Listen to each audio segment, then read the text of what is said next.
ये बताइए कि क्या कानून के हाथ लंबे हैं या डंपर के टायर, क्योंकि कराची पुलिस क्या बिल्कुल नाकाम हो चुकी है और बेबस नजर आ रही है डंपर माफिया के आगे। थैंक यू वेरी मच सना। ये बड़ा एक हॉट टॉपिक है आजकल पिछले कई महीनों से।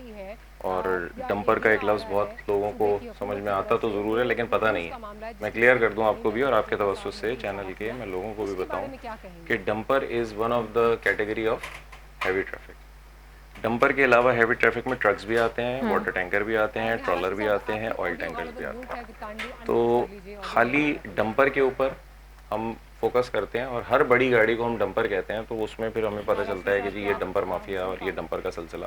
नहीं सर, होते जैसे हैं कि मैंने एक्सीडेंट अपने में, इंट्रो मुझे में क्लियर करने देना जी पहले, जी लोगों ठीक को है पता ठीक है। चले कि डंपर क्या है, ट्रॉलर क्या है। नहीं सर, मैंने अपने इंट्रो में कहा कि जो अब तक जो आप ही लोगों की जो फाइल्स हैं, आप ही लोगों के आदाद शुमार हैं, जो उसमें डंपर और हैवी व्हीकल्स वो भी की थोड़े जद से में मैं आके जो करेक्ट कर हलाकतें दूंगा। हुई हैं। नसीब भाई ने तो ये बताया ना कि एफआईआर होके कॉम्प्रोमाइज़ हो जाता है, लेकिन बहुत सारे ऐसे केसेस होते हैं जिसमें आप कहीं भी तो एफआईआर कराने को तैयार नहीं होते।